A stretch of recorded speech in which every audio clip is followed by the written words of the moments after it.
내 이름은 최영자, 올해 72이다. 평생 남편과 시골에서 논밭을 일구며 살았다.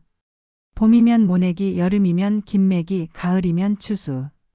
겨울엔 장독대 눈 치우고 남편이 끓여주는 커피를 마시던 그 단순하고 평화로운 날들이 전부였다.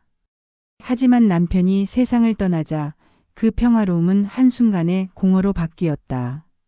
아들 부부가 도시로 이사 오라고 했다. 엄마, 여기 오시면 혼자 안 계셔도 되고 병원도 가깝잖아요. 그 말에 짐을 싸서 도시로 왔다. 하지만 도시의 하루는 시골과 달랐다. 창밖에 논도 개울도 없었고 별 대신 가로등이 반짝였다. 자동차 소음, 버스 경적, 공사 소리에 하루 종일 시끄러웠다. 혼자 식탁에 앉아 밥을 먹으려니 숟가락이 자꾸 멈췄다.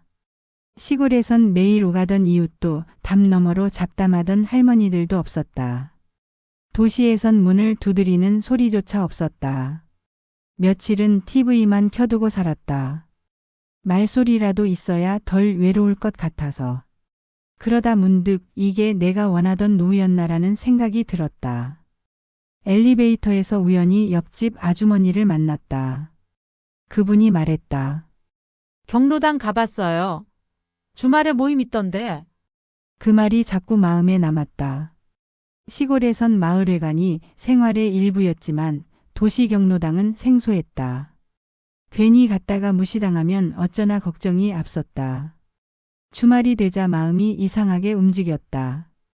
문 앞에서 몇 번을 망설이다가 결국 경로당 문을 열었다. 안에는 열댓 명이 웃으며 이야기를 나누고 있었다. 낯선 얼굴들이었지만 한 남자가 환하게 웃으며 다가왔다. 영자 씨죠? 잘 왔어요. 그 사람이 경로당 회장 김 사장이었다. 그날 미자 언니를 처음 만났다. 나보다 2살 많았지만 말투가 사근사근하고 유쾌했다. 나도 혼자 살아. 근데 이렇게 나오면 하루가 덜 길더라. 그 말이 마음에 스며들었다. 경로당은 금세 내 생활의 일부가 됐다. 윷놀이, 노래방, 공원 산책. 누군가는 김밥을 싸오고 누군가는 직접 담근 김치를 나눠줬다. 사람들 속에서 웃음이 돌아왔다. 2달쯤 지나자 김 사장이 슬쩍 이야기를 꺼냈다. 다들 노후 준비 어떻게 하세요? 은행 이자는 너무 낮죠? 그냥 듣고 넘겼다. 하지만 다음 모임에서 그는 구체적으로 말했다. 제가 아는 안전한 투자처가 있습니다. 은행보다 훨씬 수익률이 높아요. 그 옆에서 미자 언니가 거들었다. 나도 하고 있는데 좋아. 50만 원만 해보세요. 밥값 조금 아끼는 셈 치고. 그 말에 마음이 흔들렸다. 나는 그 자리에서 50만 원을 봉투에 담아 건넸다. 보름 뒤 통장에 5만 원이 입금됐다. 정말 10% 수익이었다. 진짜구나. 그 후로 나는 금액을 늘렸다. 적금을 깨고 연금 일부를 찾았다. 이걸로 손주 용돈 걱정 없겠다. 나뿐 아니라 경로당 절반이 투자에 참여했다. 3개월 뒤 수익이 더 크게 들어왔다. 우린 모두 김 사장을 신뢰했다. 하지만 어느 날부터 김 사장이 연락이 잘 안 됐다. 모임도 잦아들었다. 바쁘다는 말만 반복했다. 그리고 약속된 입금일 돈은 들어오지 않았다. 경로당에 가니 사람들의 표정이 굳어 있었다. 미자 언니가 물었다. 혹시 입금됐어? 아니요. 며칠 뒤 김 사장이 사라졌다는 소식이 돌았다. 집은 비어 있었고 전화는 꺼져 있었다. 우린 경찰서로 갔지만 돌아온 답은 차가웠다. 개인 간 거래라 민사로 해결해야 합니다. 그 순간 깨달았다.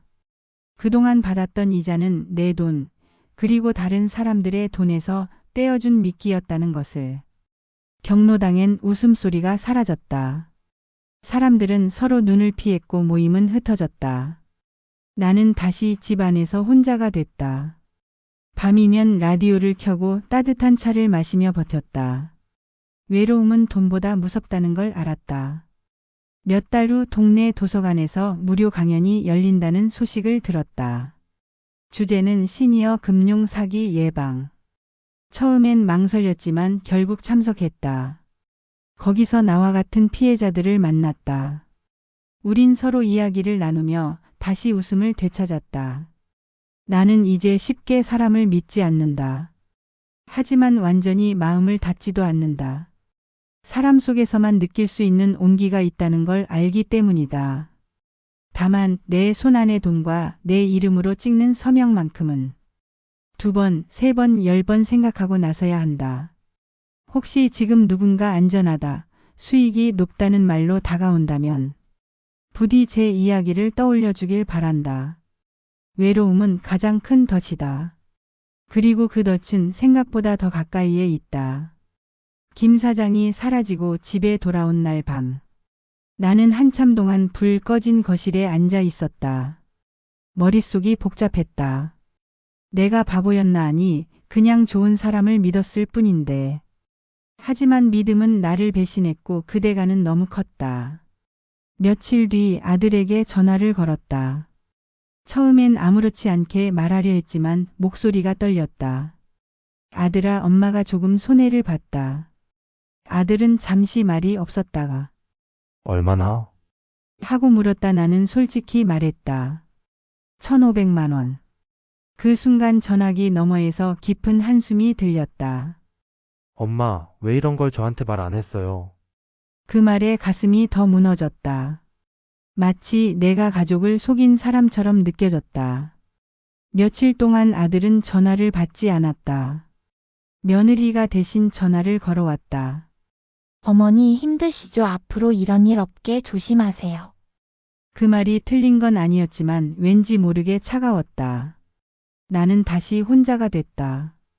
경로당은 문을 닫았고 함께 웃던 사람들은 흩어졌다. 몇몇은 다른 동네로 이사 갔다고 했다. 마치 우리 사이에 있던 유대감이 한순간에 무너진 것 같았다. 그러던 중 구청에서 공문이 하나 왔다. 시니어 금융사기 피해자 상담 프로그램 안내였다. 처음엔 갈까 말까 망설였다. 이 나이에 무슨 그냥 잊고 살지. 하지만 마음 한구석이 말했다. 그냥 가보자. 누군가 내 얘기를 들어줄지도 몰라. 상담실에서 만난 상담사는 내 이야기를 끝까지 들어줬다. 중간에 끊지 않고 고개를 끄덕이며 그것만으로도 조금은 숨이 트였다. 상담사는 말했다. 이런 피해는 절대 당신만 겪는 일이 아니에요. 오히려 많은 분들이 비슷한 방식으로 속아요. 그 말을 듣는 순간 이상하게 눈물이 났다. 내 잘못이 아니라는 확신이 조금씩 생겼다. 프로그램을 통해 나는 다른 피해자들을 만났다. 어떤 이는 3천만 원, 어떤 이는 1억 원 넘게 잃었다고 했다. 그들의 표정 속에는 나와 같은 후회와 허탈함이 있었다. 우리는 서로의 이야기를 들으며 위로했다. 그래도 살아야죠. 돈은 다시 벌 수 있지만 사람은 못 돌려요. 그 말에 고개를 끄덕였다. 시간이 지나면서 나는 변했다. 뉴스에서 노인 대상 고수익 투자라는 단어만 들어도 가슴이 철렁했다. 경로당 근처에 낯선 사람이 기웃거리면 의심부터 했다. 하지만 동시에 누군가 위험한 길로 가려 하면 말렸다. 나도 해봤는데 결국 다 사기야. 이렇게 말할 때마다 내 경험이 누군가를 구할 수 있다는 생각이 들었다. 그러던 어느 날 라디오에서 사연을 받는다는 방송을 들었다. 나는 조심스럽게 내 이야기를 적어보냈다. 며칠 뒤 제작진이 전화를 걸어왔다. 사연이 방송에 나가면 괜찮으시겠어요? 나는 잠시 망설이다가 말했다. 네, 누군가 제 이야기를 듣고 조심한다면 좋겠어요. 방송이 나간 후 동네에서 나를 알아보는 사람들이 있었다. 영자 씨, 그때 그 일 정말 힘드셨죠? 덕분에 저희 어머니도 이상한 투자 안 하셨어요. 그 말을 들을 때마다 상처가 조금씩 치유되는 기분이었다. 이제 나는 경로당 대신 도서관과 주민센터를 자주 간다. 거기서 새로운 사람들을 만나고 가끔은 강연도 듣는다. 내 경험을 나누고 다른 사람들의 이야기를 듣는 게 즐겁다. 돈을 잃었던 지난날이 여전히 아프지만 그 경험이 나를 더 단단하게 만들었다는 사실을 안다. 나는 이제 안다. 외로움이 사람을 위험하게 만든다는 걸. 그래서 나는 혼자 있는 시간을 줄이고 하루에 한 번은 꼭 누군가와 대화를 나누려 한다. 그게 사기를 피하는 가장 확실한 방법이니까. 혹시 이 영상을 보고 있는 당신이 나 정도면 괜찮겠지라고 생각한다면 꼭 기억하길 바란다. 사기는 괜찮을 거라 생각하는 순간 바로 옆에 있다.